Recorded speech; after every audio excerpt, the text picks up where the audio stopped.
Hello everyone, and welcome to another episode of Proud to be Pagan. Today we're going to be talking about your intro to Wortcunning, or the green path as we call it in Guided Wisdom, which is also the herbology path of paganism. If you are attached to herbs and you love to know the meaning of them and their magical properties, this path may be for you. So let's get started.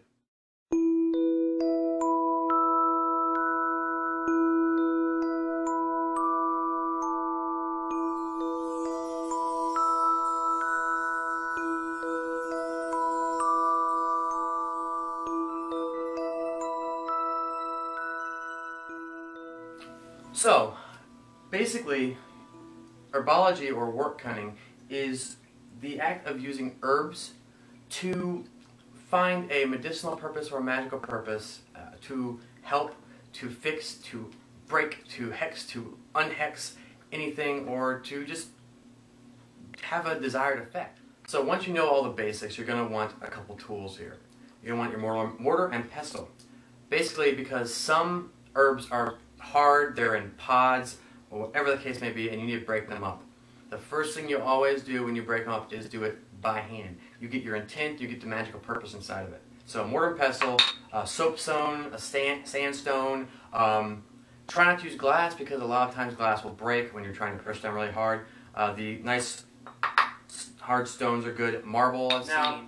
There are two things you're going to use herbs for that I want to talk about.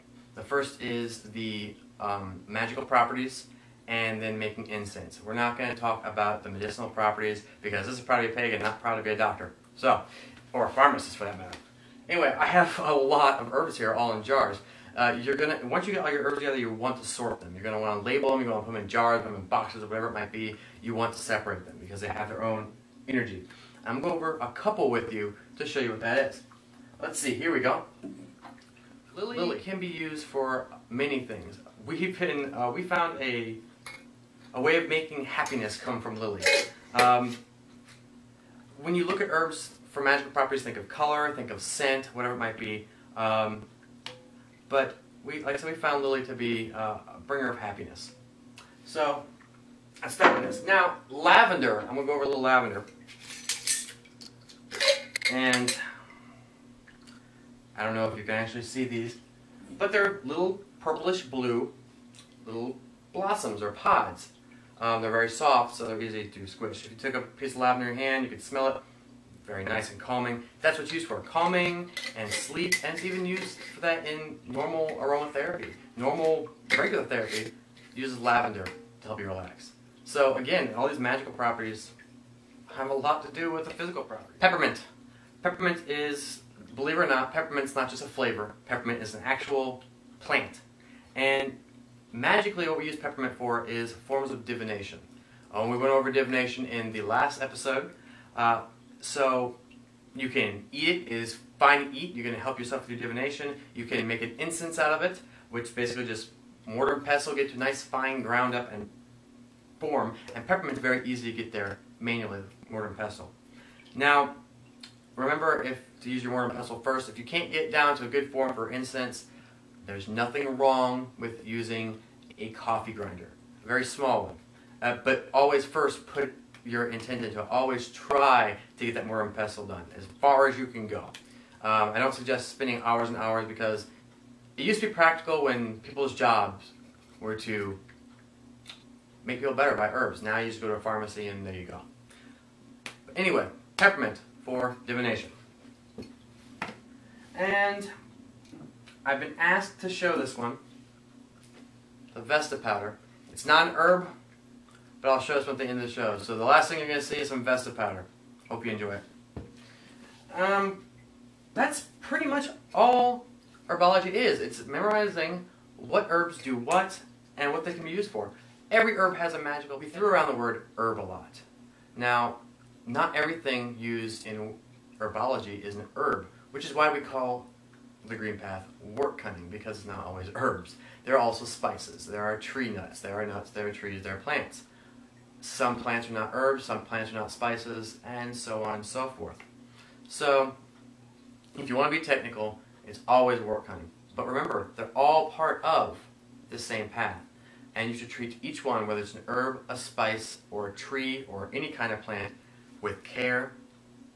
Always know what you're dealing with, because this is serious business. This is why it's a complete path of paganism. People spend their lives, or a good part of their lives, devoted to studying these and see what the properties are. And again, I'm going to reiterate, like I did a couple times in this video, is make sure you know which ones are poisonous and which ones aren't. Poisonous meaning you can't ingest them, or you can't diffuse them, which means you can't put them in an incense, you can't smoke them, things like that. Just remember to always double check. And of course, if you're going to follow this path, have a great time studying and just experimenting with all these different herbs and their properties, and keep up along the green watching. And we will continue to make our incense and our herbs and heal and help the world with Wortcunning, and we will see you next time on Pride to be Pagan. Blessed be. And now for the moment some of you have been waiting for. I have here a candle and some Vesta powder. I'm going to show you exactly how it works. It's been used for the poofs and movie magic. As for incense, it is used for keeping it burning, just like saltpeter. It's added to some incense, be it cone incense or stick incense, to keep it burning or to help it burn better. Now, by itself though, it is quite flammable, as I will show you with this. This is a bowl with a candle and Vesta powder in it. I will not tell you how I put it in there, but this is the way to see it burn the best way. It is used mostly for banishing and clearing, and basically any kind of smoke or incense does that, but this does it quickly and efficiently, and you'll see why in a second.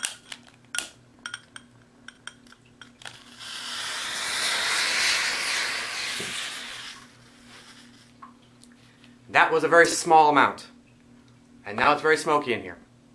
But it's clear, it's clean, and that's it. My gold room is now clean. Thank you everyone who wanted to see that. And if you have any other questions about what any of this does, just like this, I will show you. And that's about it. So, hope to see you next time.